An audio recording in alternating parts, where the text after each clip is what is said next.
Bien, continuando con Dietrich von Hildebrand, ese texto Nuestra transformación en Cristo, ahora nosotros hablaremos de la verdadera conciencia de sí mismo, ¿no? Este sería como el tema que nosotros vamos a abordar. La verdadera conciencia de sí mismo.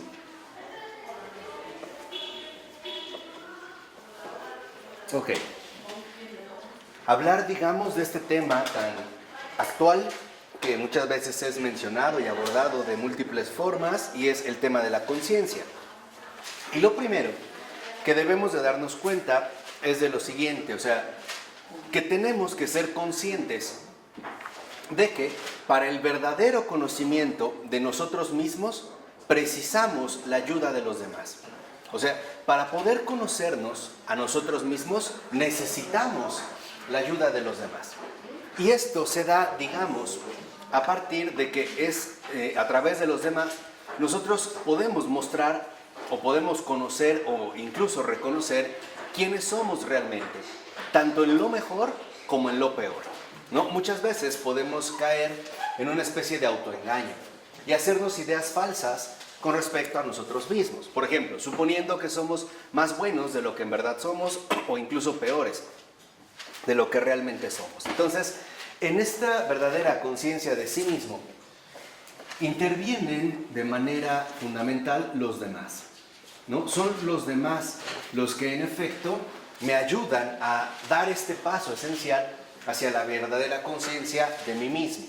Una persona puede decir, por ejemplo, que es muy paciente, pero quién sabe cuando se tope con otro tipo de personas, con las que a lo mejor le es difícil la convivencia o, digamos, la participación ordinaria. Entonces, es a través de los demás que nosotros podemos acceder en un primer momento al verdadero conocimiento de nosotros mismos, tanto en lo mejor como en lo peor.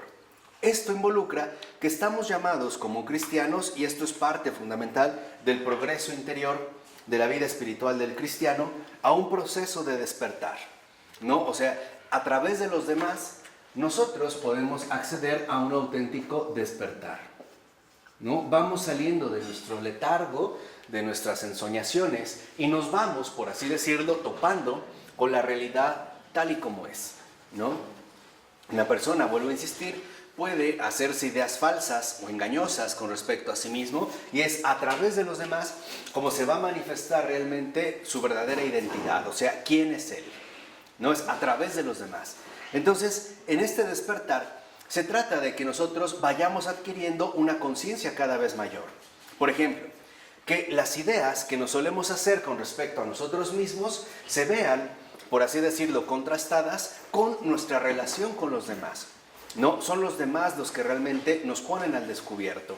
Por ejemplo, una persona puede decir que es muy bondadosa, pero a lo mejor alguien más dice no es verdad, porque conmigo ha sucedido esto, esto y esto y esto. O sea, ahí no habría escapatoria, ¿no? Vamos a decirlo así, ahí no habría precisamente engaños. Ahora, aquí, una de las cosas que destaca Hildebrand es que también debemos darnos cuenta que hay, digamos, varias clases de conciencia. Y no obstante, a pesar de que hay varias clases de conciencia, una sola nos es necesaria para alcanzar la transformación en Cristo, ¿no? De hecho, Hildebrand considerará que hay una conciencia auténtica de nosotros mismos y una conciencia dañina que destroza la vida interior y que de hecho resultaría ser lo contrario, digámoslo así, a la verdadera conciencia. Entonces, en este despertar, nosotros podemos al mismo tiempo acceder a dos realidades muy distintas, ¿no? La verdadera conciencia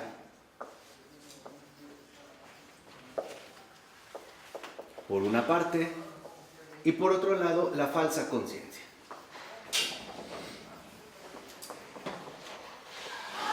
¿No? Esto es, digamos, de cierta manera lo que nosotros estaríamos indagando precisamente en esta ocasión. Ahora, a su vez, la falsa conciencia tiene, por así decirlo, dos variedades, ¿no? Digamos, como que se constituye por dos formas diferentes. La primera tiene que ver con una perversión de nuestro enfoque. O sea, a su vez la falsa conciencia tiene dos dimensiones, ¿no? Perversión de nuestro enfoque. Ahorita lo vamos a ir explicando más. O sea, se da dentro de la falsa conciencia, antes de acceder a la verdadera, una perversión de nuestro enfoque normal. ¿Por qué? Porque esta se caracteriza por la destrucción de la sencilla realización de nuestras actitudes intencionales por una autoobservación reflexiva. O sea, la perversión de nuestro enfoque consistiría, en último término, cuando nos enfocamos precisamente en nosotros mismos y somos incapaces de reconocer la verdad de las cosas o la verdad de lo que los demás, por ejemplo, me ayudan a descubrir, ¿no? Digamos, la perversión consiste en la negación de la realidad. Una realidad que los demás, por ejemplo, me están poniendo al descubierto. Esto quizá se pueda describir a partir del caso más típico. Por ejemplo, aquella persona que considera que todos están mal menos ella. Esa es la perversión del enfoque, ¿no? Nos concentramos en nosotros mismos y ahí nos quedamos detenidos. Pero hay una segunda dimensión o variante de esta falsa conciencia y es también la distorsión del conocimiento.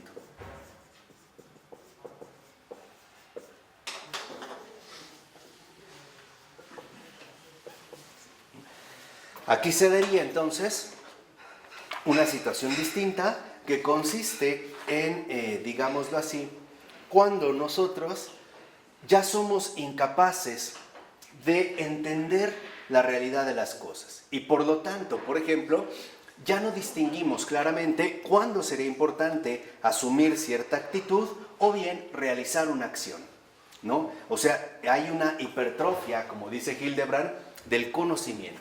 Y en pocas palabras, no hacemos lo adecuado.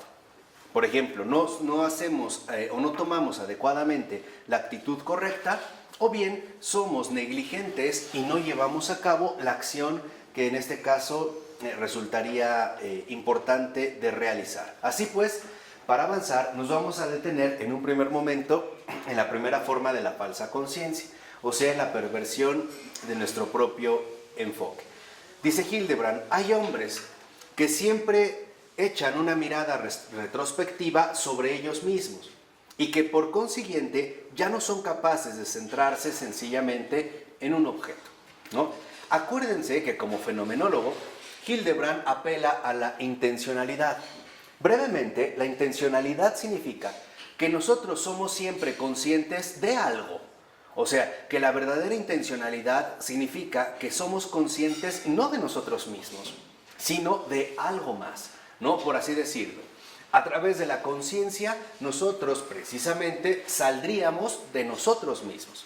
¿Qué sucede en el caso de la primera variante de la falsa conciencia?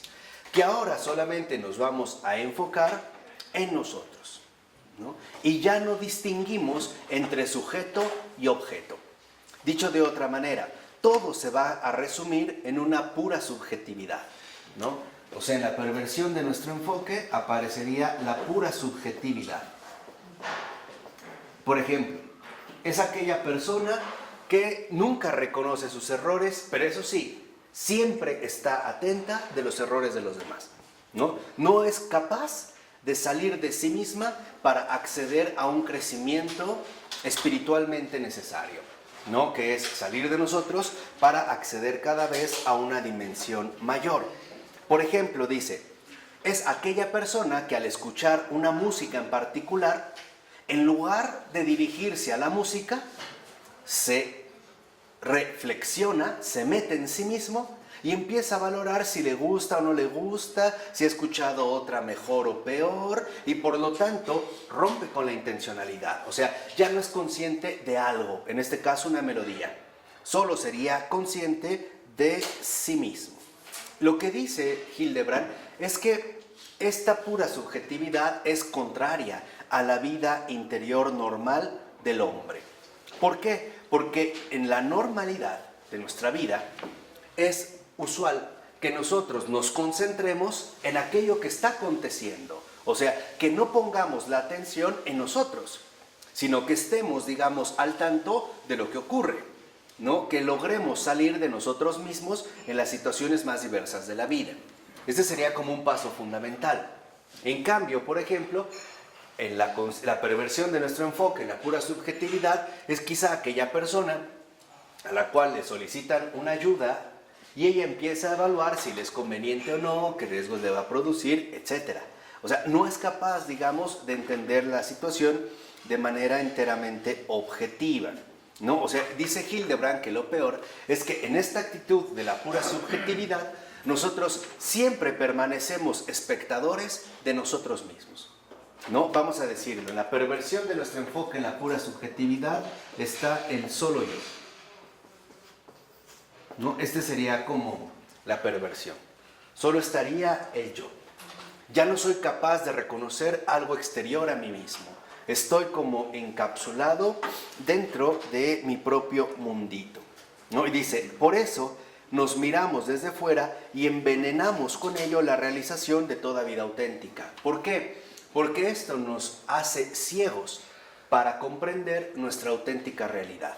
No somos capaces de dar un paso más allá. Hoy esto es muy común, por ejemplo, hasta en las pláticas más ordinarias, ¿no? No sé, se está abordando un tema y alguien dice, bueno, yo pienso, yo opino, en mi opinión, yo creo o yo considero, o sea, como diciendo, todo lo demás no importa, de lo único que puedo hablar es de mí mismo. No logra desligarse de sí. Siempre está, digamos, girando en torno a sí mismo. De tal manera que entonces lo que nos dice en este sentido Hildebrand es que esto rompe la dirección de la vida espiritual. ¿Por qué? Porque el verdadero crecimiento espiritual consiste en que nosotros somos más conscientes de lo demás y menos conscientes de nosotros mismos. No sucede, por ejemplo, en el caso de la vida espiritual, el caso contrario, por ejemplo, que esté enfocado, vamos a decirlo así, únicamente en mí y que ese sea mi parámetro de valoración. No, más bien en la vida espiritual soy más consciente de todo aquello que es muchísimo más grande que yo. Para empezar Dios y después los demás, ¿no? En este caso el prójimo. Pero también lo que nosotros vemos es que no debemos confundir nuestra situación, digamos, subjetiva con la realidad de las cosas, ¿no? Que a mí algo me parezca de un modo no significa que es así. O que yo me sienta de un modo no significa que las cosas sean así. Pongamos un detalle muy concreto. Puede ser que yo sienta que le caiga mal a una persona.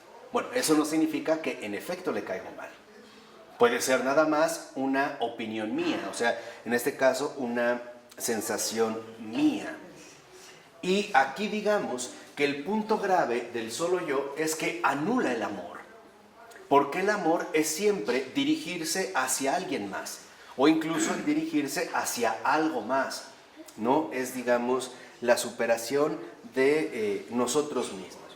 Dice Hildebrand, aquellos que no tienen verdadera conciencia, sino una falsa conciencia en su variante de perversión de nuestro enfoque, únicamente están siempre ocupados consigo mismos y con sus propios sentimientos, ¿no? Es lo que también nosotros podríamos reconocer una persona voluble.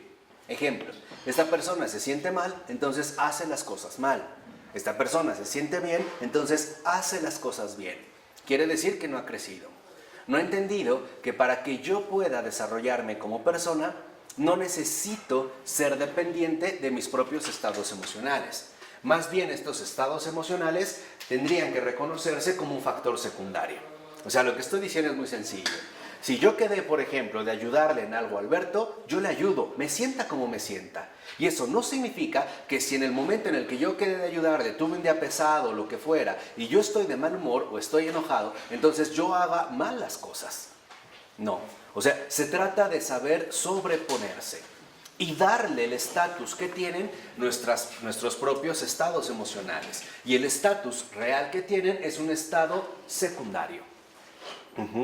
No tengo por qué reducir, en pocas palabras, el mundo a mi propio estado anímico, como a veces tenderíamos a hacer de una manera imprudente. E incluso dice, por ejemplo, Hildebrand, que la pura subjetividad podría desarrollar un carácter psicopático, o sea, un carácter enfermizo, porque sería incapaz de salir de la propia autorreflexión, de tal manera que entonces siempre estaría ensimismado. O sea, la pura subjetividad nos lleva al ensimismamiento.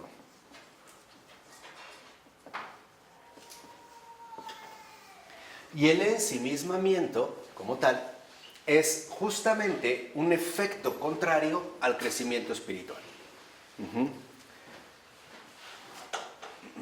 Lo voy a llevar ahora al ámbito netamente espiritual.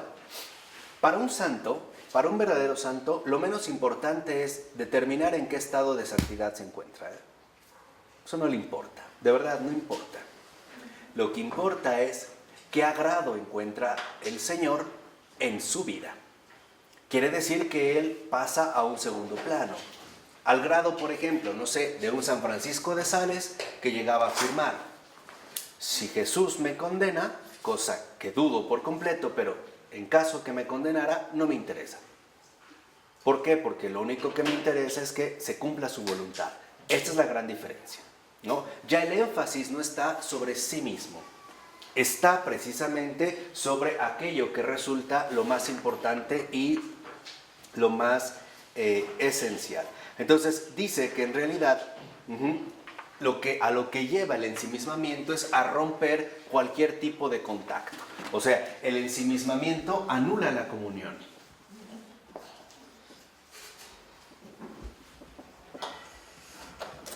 Es aquel que solamente es capaz de pensar en sí mismo, ¿no? Y por lo tanto anularía la comunión. Dice, por ejemplo, este es un rasgo típico de los histéricos. Dice, ¿quiénes serían en este caso los histéricos?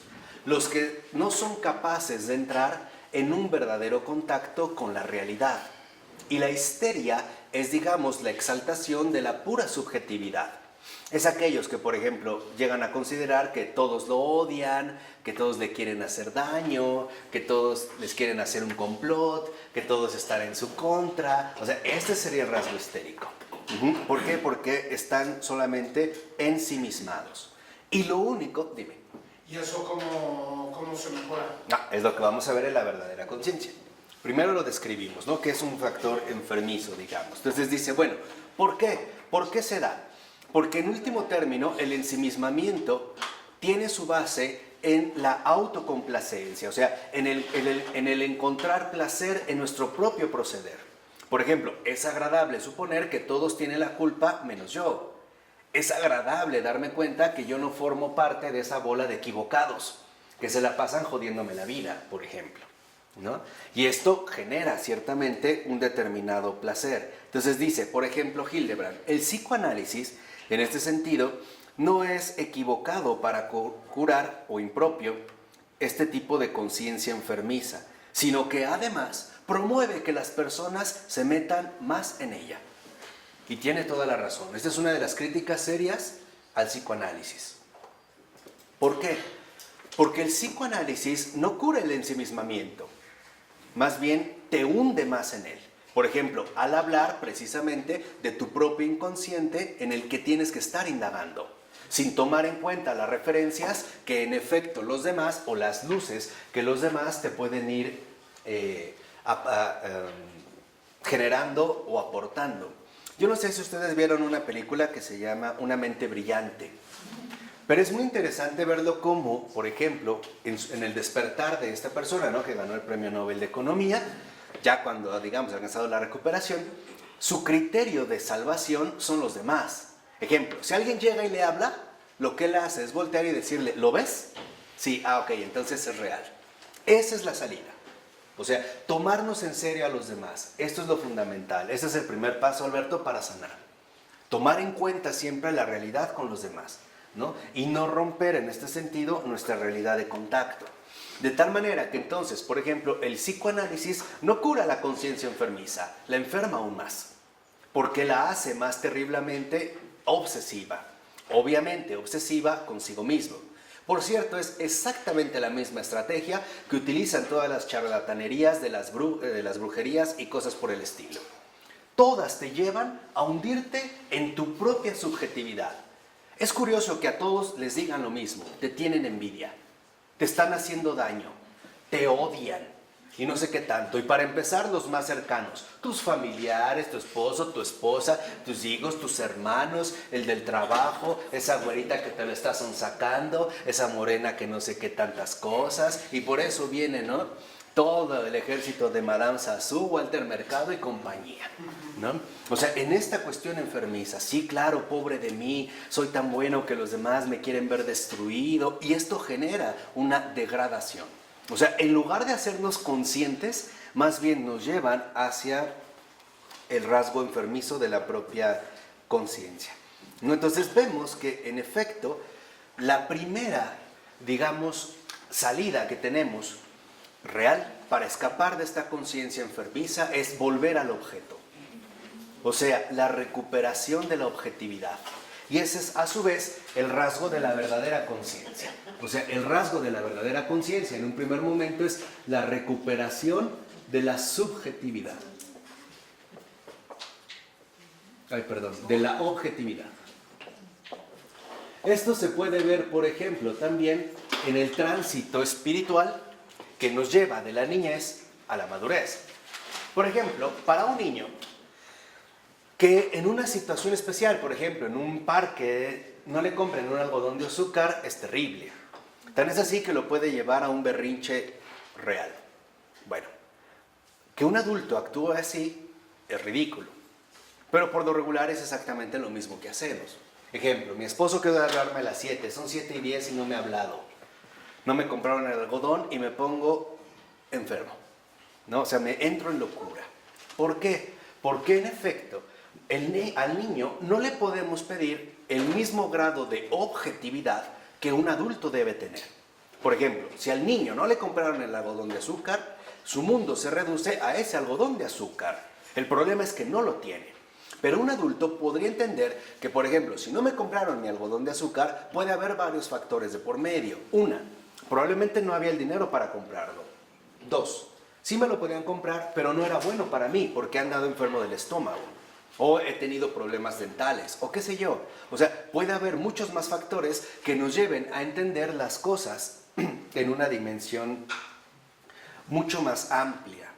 Entonces, el problema con el ensimismamiento, con la pura subjetividad, es, en último término, que se transforma en un hábito.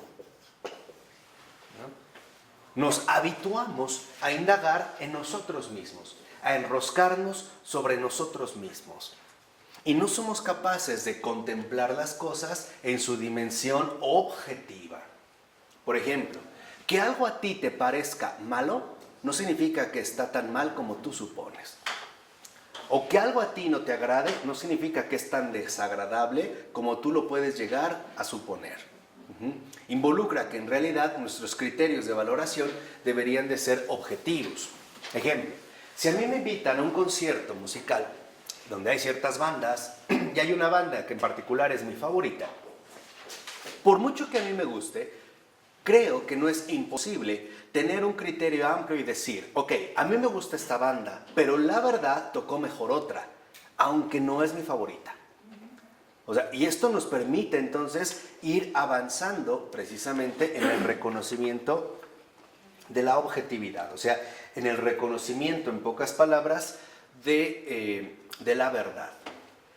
La falsa conciencia, en su variante de perversión, involucra que únicamente hay personas que están metidas, ¿no?, como hurgando en su propio interior, en su propio sentir, en su propio parecer. ¿Saben cuál es el ejemplo más claro de esta conciencia enfermiza? Sartre. Si ustedes leen Náusea, verán que él ve, por ejemplo, que entró un mesero o pasa un mesero en un restaurante y de inmediato este es el pretexto perfecto para hablar de su propia subjetividad, ¿no? O sea, todo lo ve desde su propio sentir, su propio parecer, las reacciones que en él genera, que nadie lo entiende, que no sé qué tanto. O sea, precisamente a una situación verdaderamente, en este sentido, enfermiza. Ahora dice Hildebrand, que esto es en gran medida lo que causa la muerte de nuestra verdadera vida interior. Esta conciencia enfermiza anula la vida interior. ¿Por qué? Porque en último término alimenta nuestra soberbia. Vuelvo a insistir, lean a Sartre.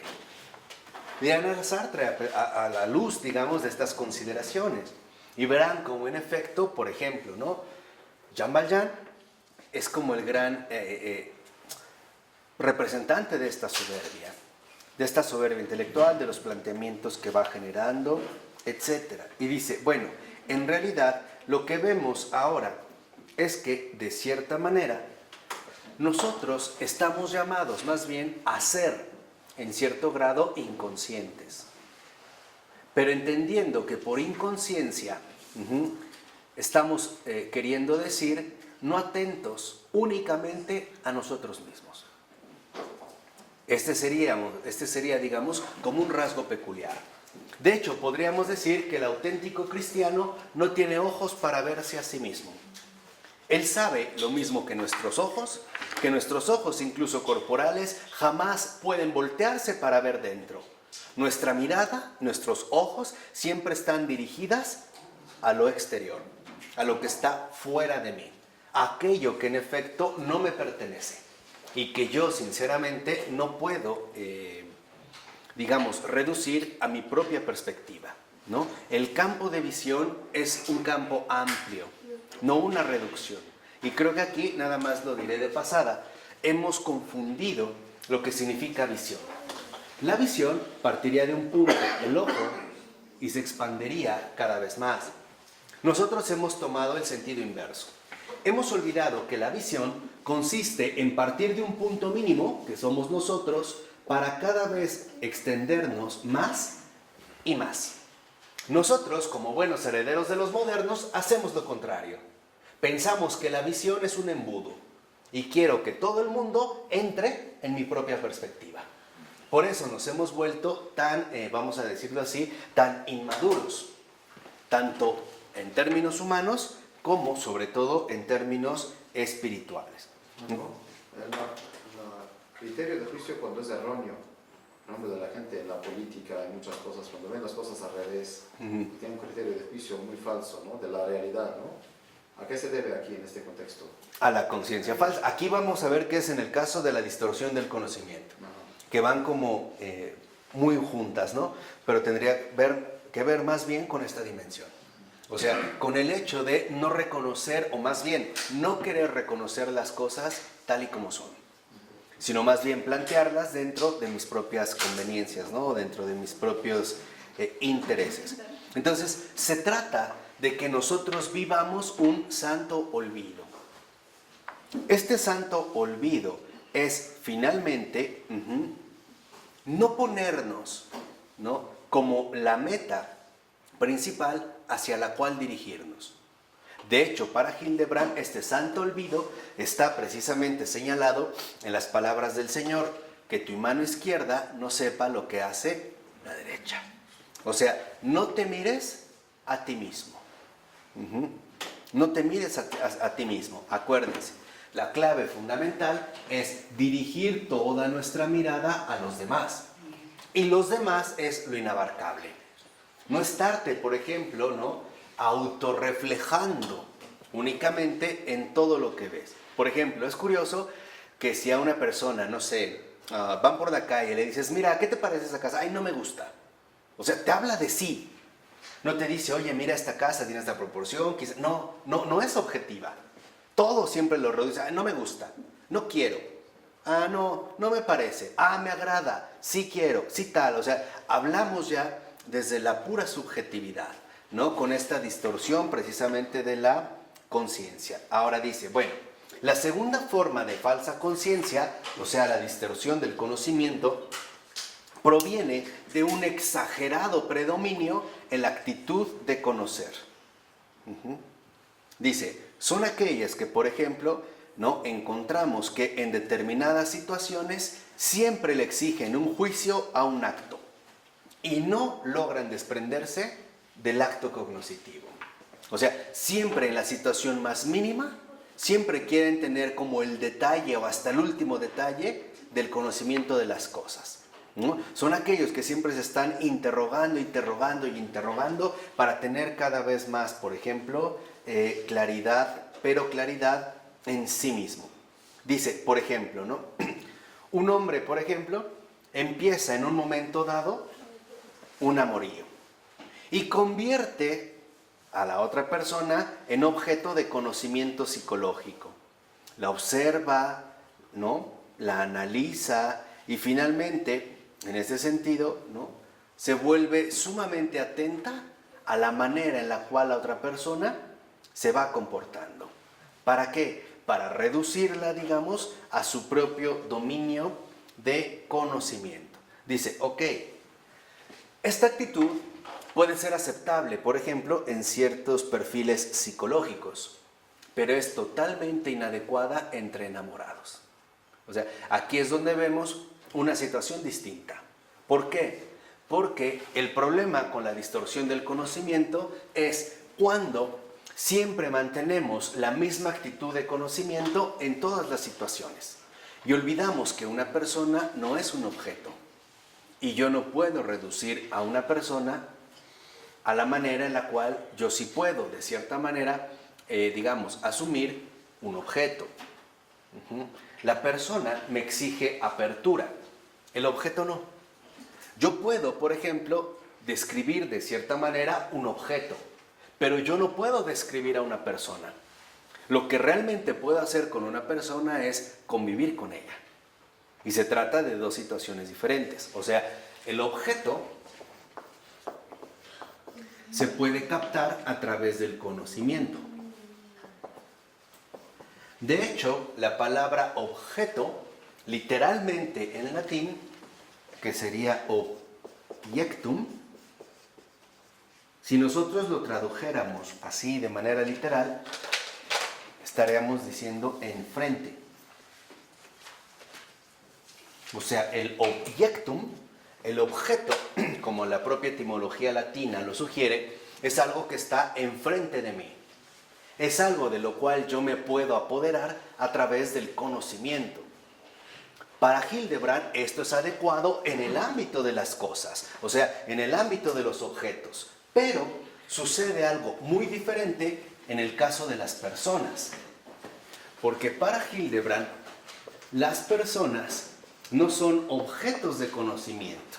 De hecho, las personas no pueden ser captadas a través del conocimiento, solo pueden ser asumidas a través de la caridad. Y esta es una realidad muy diferente. Aquí nosotros vemos una actitud bastante grave en el hecho de que nos hemos acostumbrado, tal y como el pensamiento científico lo ha sugerido ya desde hace más de 3 siglos, a considerar que todo puede ser objeto de conocimiento. Y así se habla, ¿no? Objeto de conocimiento. ¿Cuál es el objeto de conocimiento? Y entonces terminamos objetualizando a las personas. O sea, terminamos quitándoles su dignidad de persona y terminamos reduciéndolas a meros que objetos. Piensen en un hombre, por ejemplo, que va a un table dance o algo por el estilo.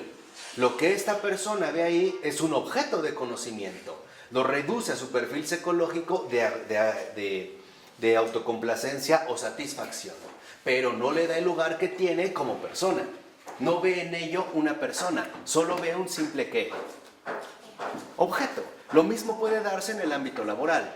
Hay muchos patrones que no ven personas, ven objetos. Entonces vamos a suponer que una persona le puede decir, oiga, es que ¿sabe qué? Estoy muy enfermo del estómago, a mí no me importa, o vienes o te corro. Esa es una realidad, es no tratar a las personas como lo que son. Es convertir a la persona en lo que no es. Reducirla a un ¿qué? Objeto. O llega, no sé, el marido a la casa, la esposa está enferma y quiero cenar. No, pues prepárate tú. Ah, no, o me haces tú o entonces me largo, no sé qué. O sea, es no tener apertura. No entender que la relación con las cosas no es el mismo tipo de relación que de hecho pertenece en este caso a las personas. Y esto está claro incluso desde el propio Génesis. Si ustedes recuerdan, Adán, por ejemplo, es llamado a ponerle nombre a todos los animales. Esa es una relación de conocimiento. Él los conoce y él les pone ¿qué? Nombre. Pero con Eva, él no le pone nombre. O sea, no, esta está, dice, no, esta sí es carne de mi qué, de mi carne, ¿no? O sea, aquí y sangre de mi sangre. Aquí vemos dos factores. El objeto, en efecto, se aborda a través del conocimiento, pero la persona no. Están en igualdad de condiciones, porque ambas son personas. Entonces, vemos que la dinámica es distinta. El objeto se aborda a través del conocimiento, pero la persona no. La persona solo se puede asumir a partir del reconocimiento. Y esta es una situación muy distinta. Son dos categorías completamente diversas. Por ejemplo, dentro del ámbito de la persona, me parece que el gran maestro de estos tiempos es Emmanuel Mounier, ¿no? Que ha sido considerado como el fundador del personalismo, este gran católico del siglo XX, y que no estaría mal que lo leyeran, que lo estudiaran. Pero, por ejemplo, él dice, bueno, en el caso de la persona, hemos olvidado que se trata de una realidad completamente diferente a la realidad de las cosas. Yo una cosa la puedo conocer, pero a una persona solo la puedo reconocer. Fíjense la cuestión distinta, ¿eh? Dice, y yo puedo, el hecho de reconocer a una persona significa, primera, que yo no lo agoto. Segunda, que yo no lo domino. Y tercera, que yo no me lo apropio. O sea, el conocimiento busca apropiación, ¿no? Buscamos conocer para apropiarnos de algo en particular. El reconocimiento no nos lleva a la apropiación, nos lleva más bien al servicio. Y esta es una cosa completamente diferente. O sea, las personas no son objetos, los objetos no son personas. Entonces, el objeto que se aborda a través del conocimiento implica una apropiación. Yo lo puedo apropiar, lo conozco y lo apropio. Pero como las personas no son objetos y no los puedo conocer, sino reconocer, lo único que puedo hacer es ponerme a su servicio. ¿En qué sentido ponerme a su servicio? En el sentido de que estoy llamado primero a no negar que una persona, en último término, es un misterio.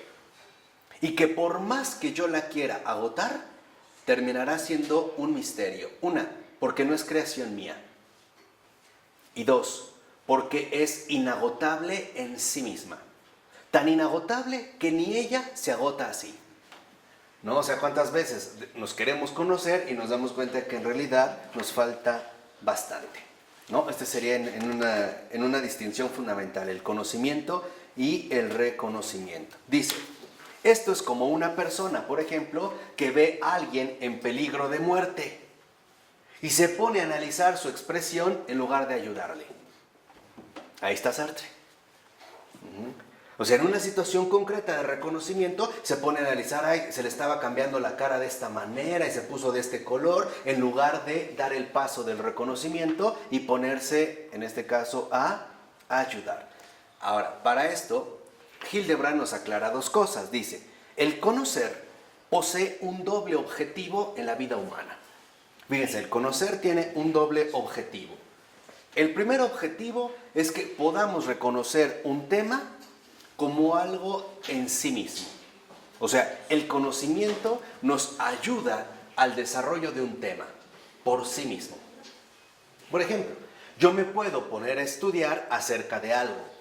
Las galaxias, las moléculas, el alma, Dios mismo, y lo convierto en un objeto de conocimiento, en un tema, y lo estudio por sí mismo. Dice, pero el segundo tiene que ver con la manera en la que vamos a responder y a querer.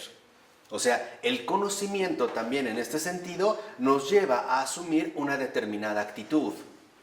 Por ejemplo, que yo conozca un objeto involucra también que yo tome una postura. O sea, ¿para qué? ¿Para qué lo estoy conociendo? Pongamos un caso sencillo. Cuando se empezaba a hablar, por ejemplo, de la alteración genética de ciertas semillas, se hizo con vistas y de hecho con procedimientos biológicos. ¿Qué significa? Que entonces se podía alterar, por ejemplo, la genética de una semilla para hacerla más resistente a determinadas plagas, ¿no? Esto se podría utilizar, digamos, mediante un procedimiento biológico, buscando un beneficio. Pero después viene la perversión del enfoque y dicen, bueno, ¿por qué no ahora hacemos una semilla que no solo sea resistente a ciertas plagas, sino que además tenga ciertas características en peculiar? Y empiezan las llamadas semillas transgénicas, que va a dar pie a los alimentos transgénicos. Lo peculiar, digamos, de un alimento transgénico es que no tiene una propagación normal. ¿Qué significa? Una semilla transgénica no va a dar frutos que después puedan generar más semillas reproductivas. Se anula. Aquí se ve el ensimismamiento. O sea, la idea es que la semilla solo pueda dar fruto una sola vez. Y al dar fruto una sola vez, siempre se esté requiriendo el consumo de nuevas semillas. ¿Me explico? O sea, es un poco para que vean la aplicación de esta dinámica en otros ámbitos, pero sin ponerse a pensar las consecuencias que esto puede traer, por ejemplo, para la salud del ser humano, y no solo del ser humano, también de diversos animales, ¿no? Como las vacas, las gallinas, o todos aquellos que sean alimentados a partir de este tipo de granos. Ahora dice, lo primero que debemos darnos cuenta es que mientras las cosas materiales y los simples seres vivos están conectados causalmente, el hombre, a través de su investigación, de su conocimiento, puede penetrar en la particularidad de cada cosa, poseer las cosas, convertirlas en objeto de conocimiento, pero con vistas a un bien. O sea, el conocimiento debe de estar dirigido al bien, que es de hecho lo que han llevado a cabo grandes investigadores, ¿no? Piensen por el doctor Lejeune, que ya está en su proceso de beatificación, como un gran médico, e incluso podríamos decir como el gran padre, bueno, en este sentido, un gran promotor como genetista, descubre el llamado trisomía 21 o T21, que generaba, digamos, de raíz el síndrome Down. Entonces, él no utiliza a la persona como objeto de experimento, de conocimiento.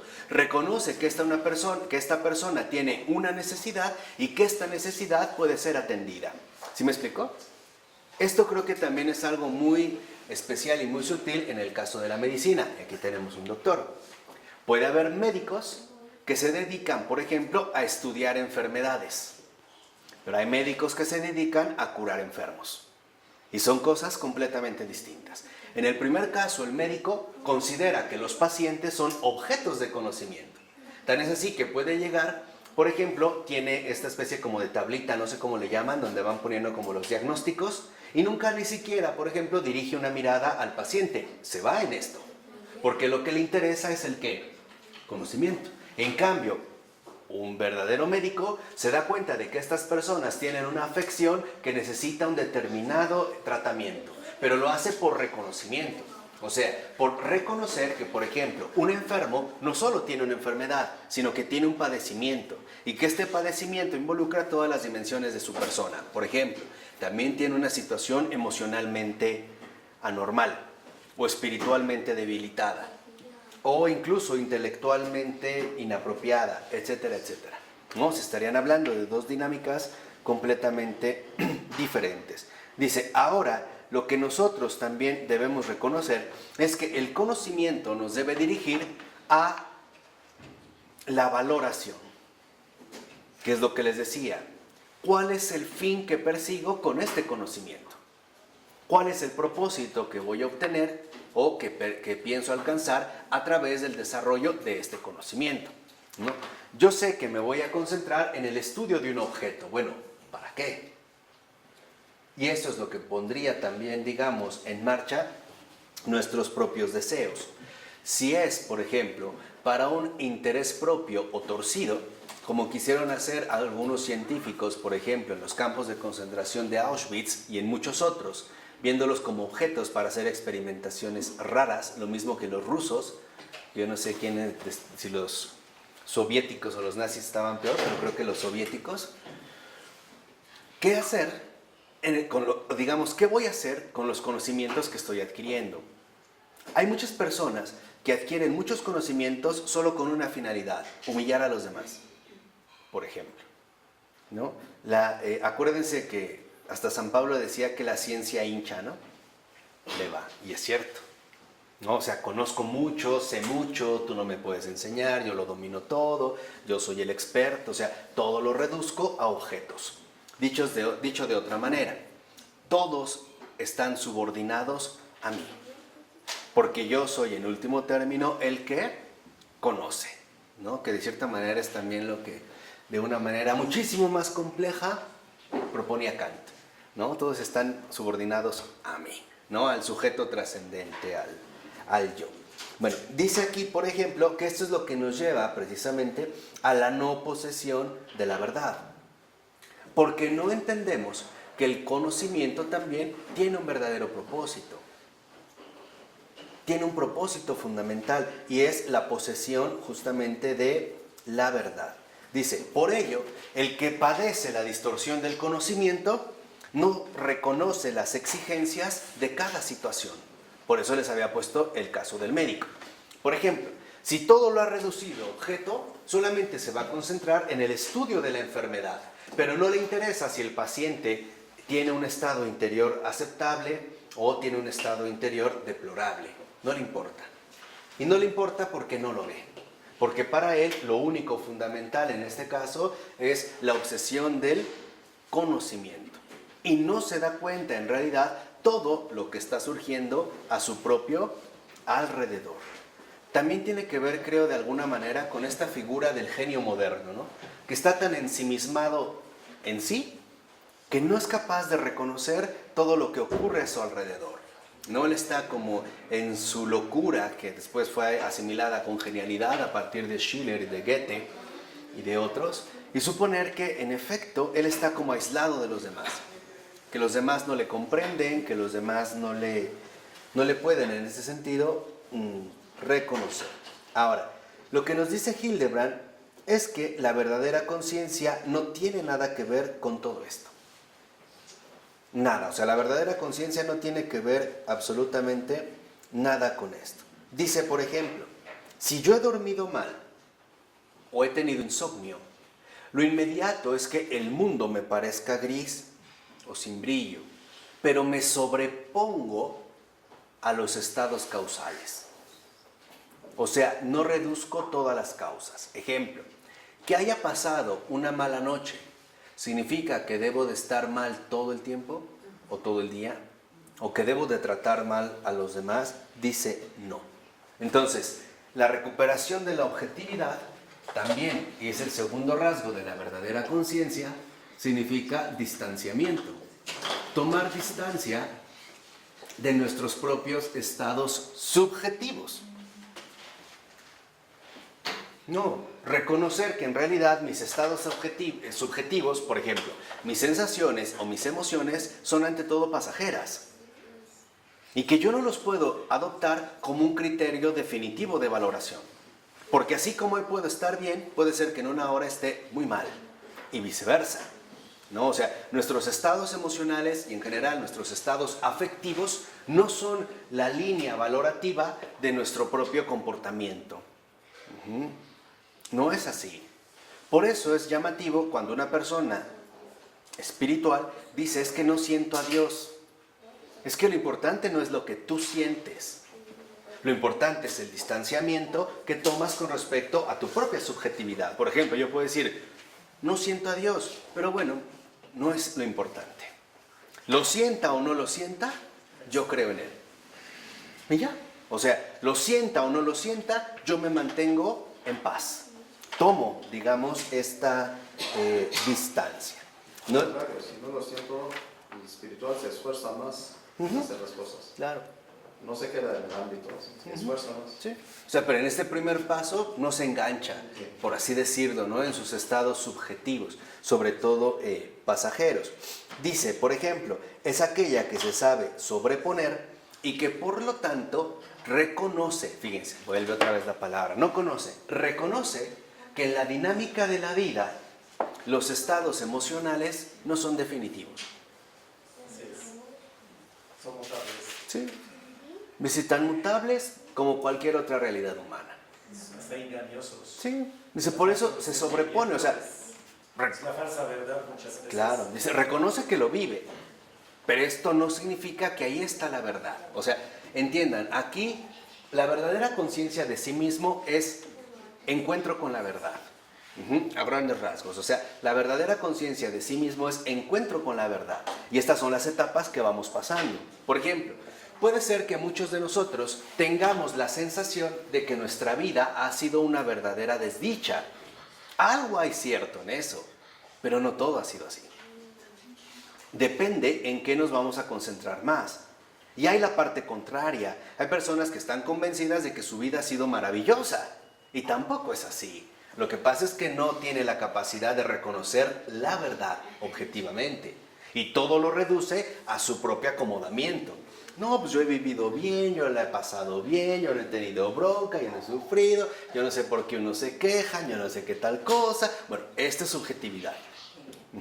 Porque ciertamente en nuestra vida hay de todo. Hay de todo. Y eso es lo normal. O sea, lo normal es tener de todo. Lo que no es normal es quedarse solo en algo. Ya sea solo lo bueno o ya sea ¿qué? Solo lo malo. Esta distorsión en el conocimiento también se suele manifestar en personas que no son capaces de reconocer con objetividad la verdad de las cosas. Por ejemplo, hay personas que dicen, no sé, que su papá, su hermano, su hermana, sus hijos son una maravilla. Y no es verdad. No es verdad. Uy, sobre todo creo que se tiende a darse más con las mamás, ¿no? Para las mamás sus hijos son una maravilla. O van a la escuela, ¿no? ¿Qué hizo mi angelito? No, de angelito no tiene nada. O sea, no es un angelito. Ajá, no, ni malo ni feo, ¿no? Él es el más guapo, él es la más fea. O sea, y no son capaces de desprenderse de su propia postura. Y este es el tercer rasgo de la verdadera conciencia, desprendimiento.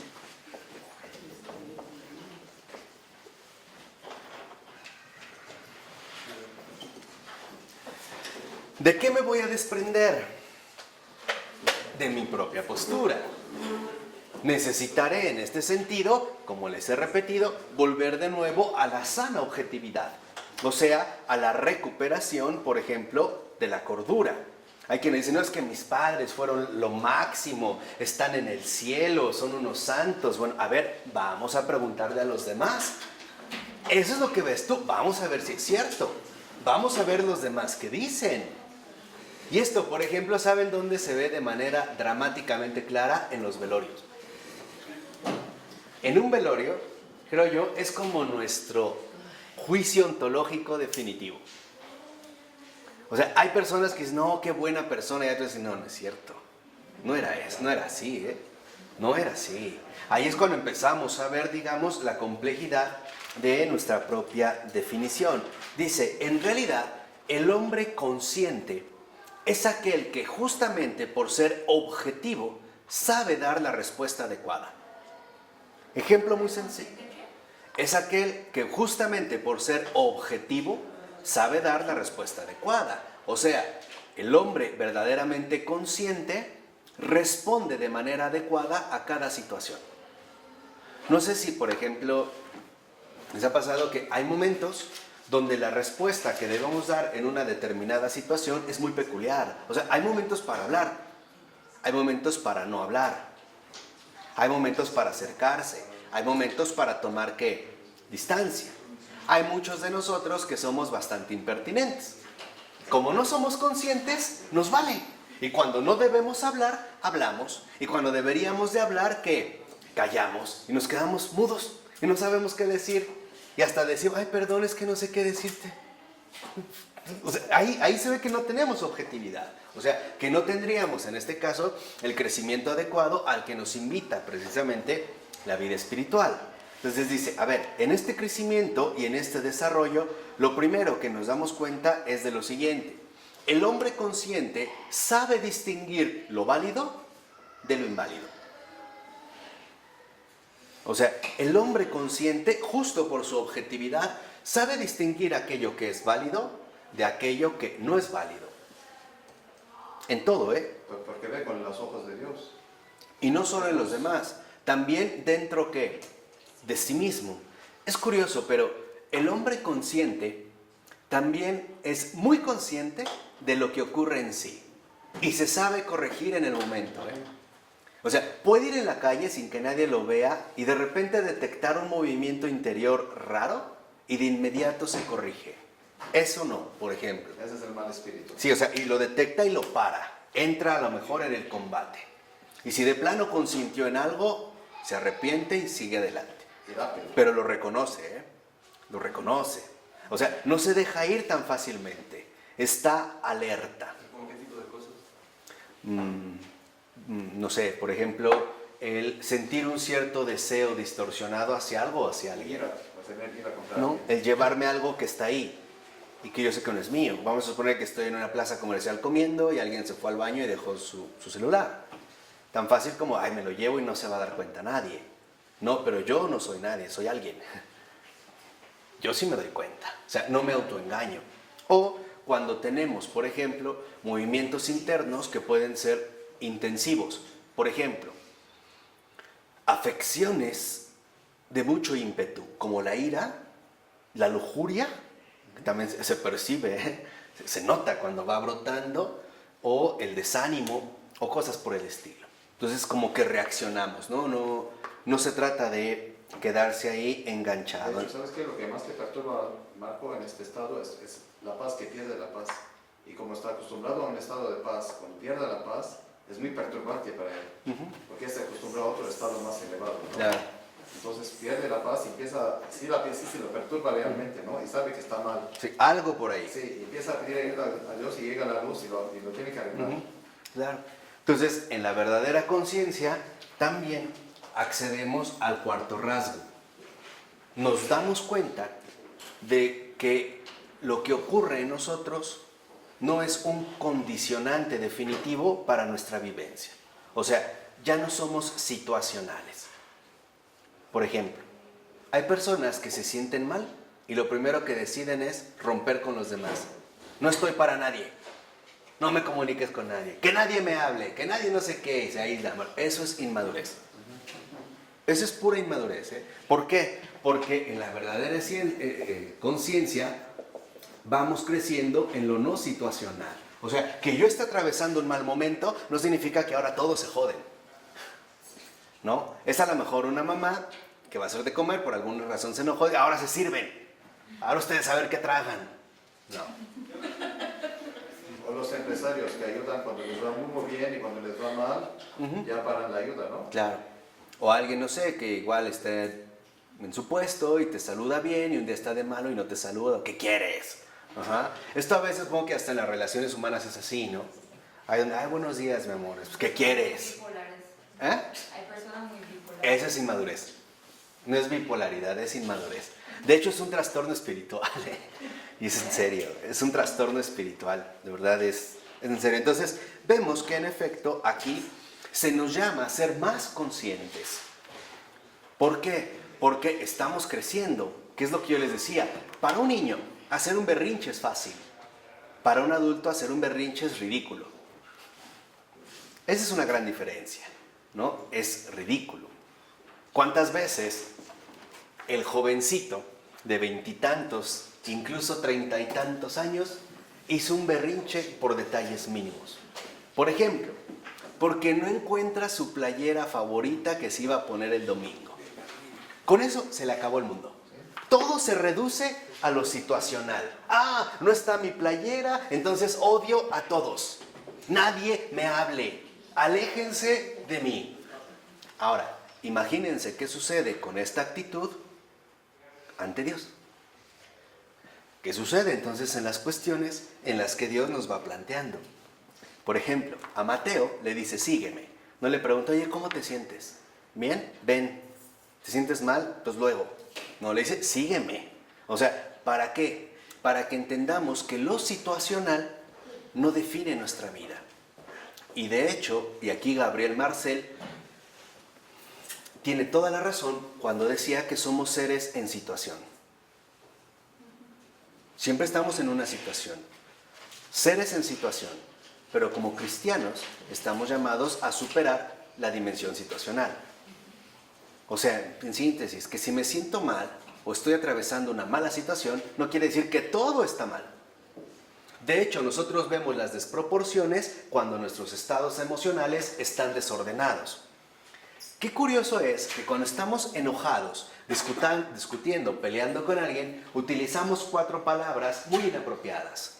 Siempre, nunca, todo o nada. Cuando estamos enojados es, tú siempre hacías lo mismo, tú nunca me ayudas en nada. Todo me lo dejas a mí, tú no haces nada, eres un huevón, nada. No es cierto, no es así. Entonces, no quedarnos atrapados en la mera dimensión situacional, sino que también estemos precisamente alcanzando la verdadera edad moral. ¿Qué es la edad moral? La capacidad aquí de autosancionarse, de decir, esto no está bien, aunque nadie se dé cuenta. Un ejemplo muy sencillo. Una vez me lo preguntaban, ¿no? Me decían, oye, pero a ver, si yo veo pornografía en mi cuarto y nadie me ve, ¿qué tiene de malo? Ah, muy sencillo. Las actitudes que tú adoptes a partir de lo que absorbes ahí se van a ver reflejadas en los demás. Por ejemplo, ¿cómo miras a las mujeres o a los hombres? ¿Cuáles son los pensamientos que en ti despiertas o despiertan en ti ante una situación muy peculiar? Esto se va a ver reflejado ¿en qué? En los demás. Nadie te vio, pero todos lo padecieron. Pero también la corrupción de su ser. Sí, ahí es cuando entra la capacidad de sanción. O sea, el quinto rasgo de la verdadera conciencia es la capacidad de sanción. ¿Por qué? Porque él sabe que, aunque nadie humanamente lo ve, Dios lo ve todo. Y busca ser sincero. Por ejemplo, a lo mejor en un estado de enojo deseamos la muerte de alguien. Pero de inmediato reconocemos que esto es inapropiado, aunque no se lo haya dicho. Sé que en efecto era algo inadecuado. Y esto es entrar en la capacidad, en la etapa de la moral adulta. Dice, bueno, en efecto, el hombre verdaderamente consciente se ha distanciado a tal grado de sí que no se deja atrapar por su propio temperamento. Como hay gente que así funciona. Estoy enojado, entonces nadie me hable. Y hasta hay hijos que siguen este mismo engaño de la falsa conciencia. No, está enojado, no le hables. ¿No? O está de buenas, ahora sí pídele, ándale, acércate, búscale. Nada. No, o sea, no. Simple y sencillamente sabe que no está limitado a su propio temperamento. Dice, por ejemplo, si él siente una alegría por el mal ajeno o un sentimiento de envidia por la prosperidad ajena, se emancipa de esta situación para conservar libre su personalidad y lo sanciona. O sea, en pocas palabras, se sanciona a sí mismo. O por ponerlo en términos evangélicos, ve la viga que él lleva y ya no se fija en la astilla o en la paja ajena. ¿No? O sea, él pone la atención en este caso en sí mismo. Es como decía, creo que San Anselmo, ¿no? Que había que ser muy severos con uno mismo y muy indulgentes con los demás. ¿No? Muy severos con uno, muy indulgentes con los demás. Dice, ahora, nosotros realmente podemos reconocer que la verdadera conciencia solo se puede alcanzar con ese sí ante Dios. Ese sí ante todo lo que Dios quiere de mí. ¿Y qué es lo que quiere de mí? Lo mejor. Entonces, esto representaría un verdadero compromiso ante Él. O sea, la verdadera conciencia es mantenerse siempre ante los ojos de Dios. Aunque los demás no se den cuenta. En detalles muy básicos, ¿no? O en detalles en este sentido muy mínimo. Esto significaría un estado de despierto, que es lo que les decía en el caso de esta situación particular que venimos diciendo. Entonces cuando dice Cristo, yo los he sacado del mundo, ¿qué está diciendo aquí? Sí, que nos ha sacado, digamos, de este ímpetu situacional que tiende a reducirnos a algo irrelevante, a algo que realmente desproporciona todas las cosas, o sea, a no vivir en último término con esos criterios. Dice, por eso el hombre consciente no se hunde en las cosas. No queda hundido en las cosas, sino que reconoce a las personas y pone las cosas a su servicio. Y no al revés.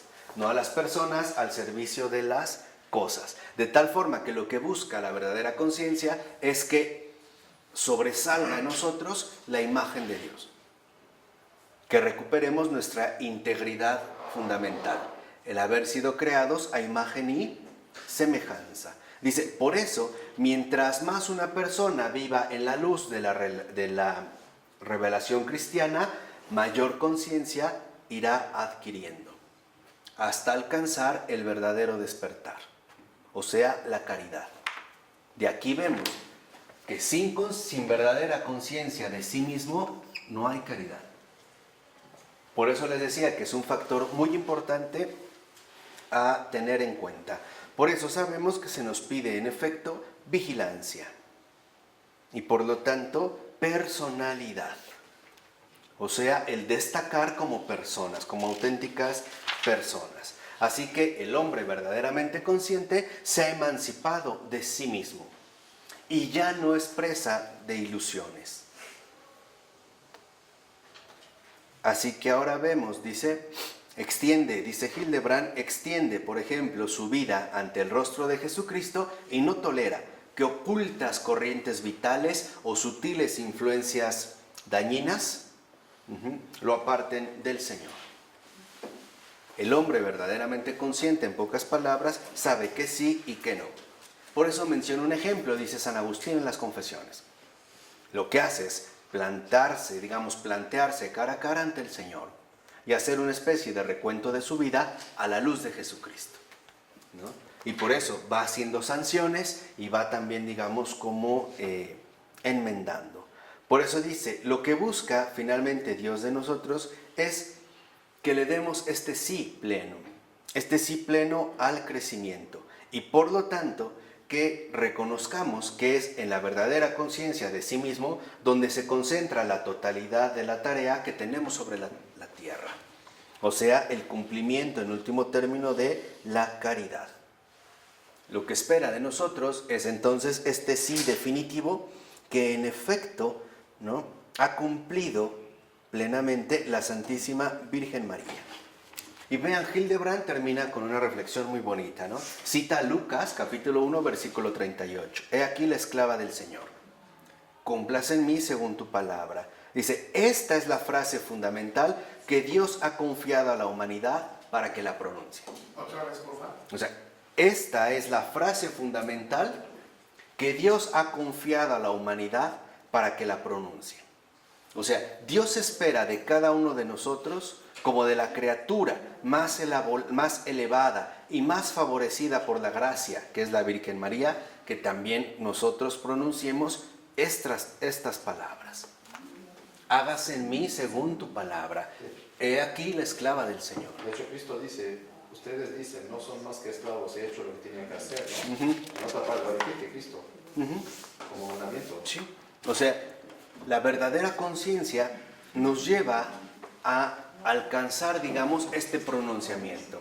He aquí la esclava del Señor. Hágase en mí según tu palabra.